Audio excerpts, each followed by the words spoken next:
Bertemu kembali dalam SLM 15 menit. Kita sampai pada generasi ke-19, yaitu Terah.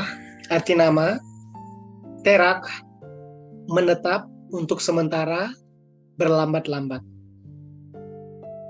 Terah dilahirkan 1878 tahun setelah kelahiran Adam. Terah memperanakan Abraham pada usia 70 tahun. Terah mati pada usia 205 tahun. 2083 tahun setelah kelahiran Adam. Kejadian 11 ayat 26 sampai 32, 1 Tawarik 1 ayat 26 sampai 27. Terah hidup semasa dengan Nuh selama 128 tahun.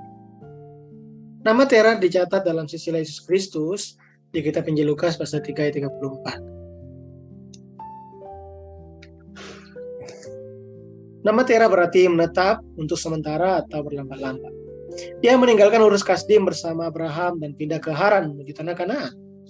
Tetapi dia berlambat-lambat di Haran dan mati di sana. Kejadian 11 ayat 31 sampai 32. Dia mati di tanah Haran 40 tahun sebelum kematian Abraham. Dia adalah generasi ke-19 dari Adam. Dia hidup semasa dengan Nuh, merupakan generasi ke-10 selama 128 tahun. Tetapi tidak berarti bahwa selama 128 tahun tersebut dia terus hidup di tempat yang sama dengan Nuh. Terah adalah seorang penyembah berhala. Yosua 24 ayat 2 sampai 5 dan Yosua 14 dan ayat 14 sampai 25. Dia adalah seorang keturunan iman, yaitu keturunan Nuh, keturunan Sem, keturunan Eber. Dia dilahirkan di dalam keluarga yang memiliki iman ortodoks dan mewarisi pusaka iman yang hebat. Namun Terah hanya membanggakan iman para nenek moyangnya. Dia telah menjual iman yang diwariskan oleh nenek moyangnya. Dia tenggelam dengan sangat dalam kepada penyembahan berhala, sampai-sampai seluruh akar imannya goyah. Yosua 24 ayat 2 menyatakan dengan akurat, dahulu kala di seberang sungai Efrat, disitulah diam nenek moyangmu, yakni Terah, ayah Abraham dan Nahor, dan ayah Nahor, dan mereka beribadah kepada Allah lain. Terah meninggalkan Ur Kasdim, kota berhala, tapi menetap di Haran.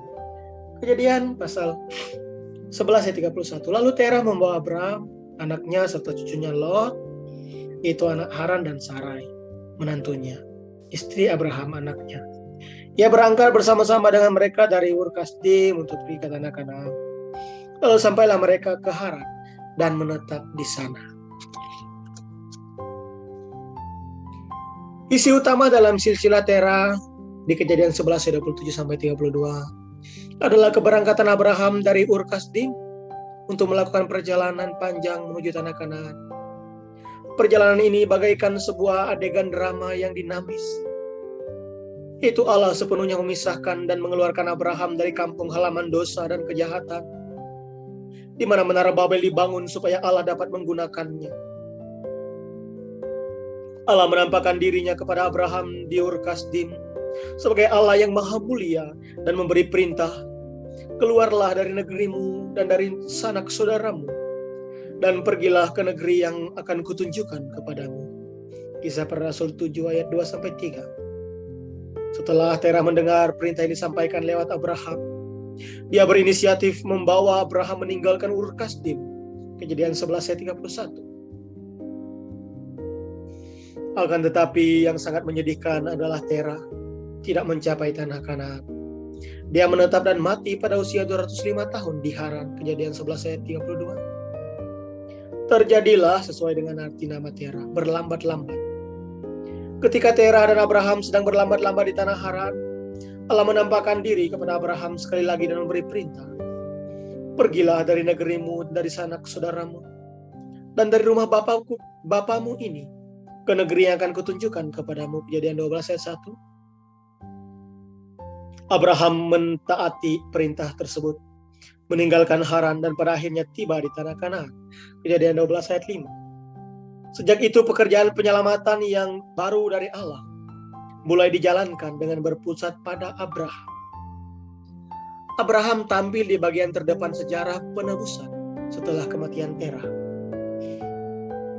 Silsilah Sem dari Kejadian pasal 11 mencatat sebuah daftar silsilah dalam bentuk Siapa memperanakan siapa, pada umur berapa tahun umurnya, serta memperanakan anak-anak lelaki dan perempuan.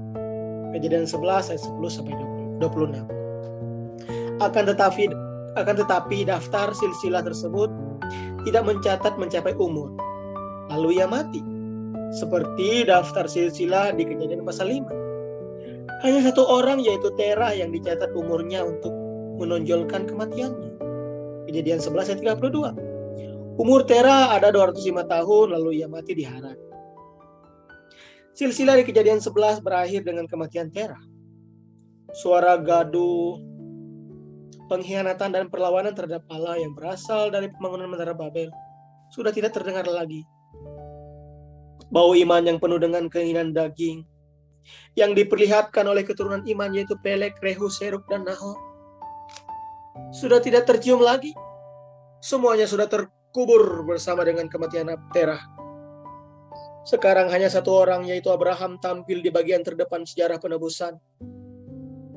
Di dalam dunia yang gelap, bahkan keturunan Sem dari garis keturunan iman yang ortodoks pun telah bersatu dengan dunia dan tercemar dengan penyembahan berhala. Allah menemukan satu orang, Abraham, dan bergegas membawanya keluar. Setelah peristiwa Babel, manusia telah terjerumus ke dalam lumpur dosa dan kejahatan yang sangat besar, sehingga pekerjaan penyelamatan dari Allah hampir terputus. Akan tetapi dengan kematian Terah, Allah mengakhiri pekerjaan kegelapan dari garis keturunan Sem dan menyelenggarakan pekerjaan penyelamatan yang baru lewat pemilihan Abraham. Allah Sem, Kejadian 9 ayat 26, menjadi Allah Eber, Kejadian 10 ayat 21, dan sekarang disambung menjadi Allah Abraham. Setelah air bah, dosa Ham telah membawa selubung awan gelap di atas garis keturunan iman. Namun sama seperti firman harapan, terpujilah Tuhan Allah Sem.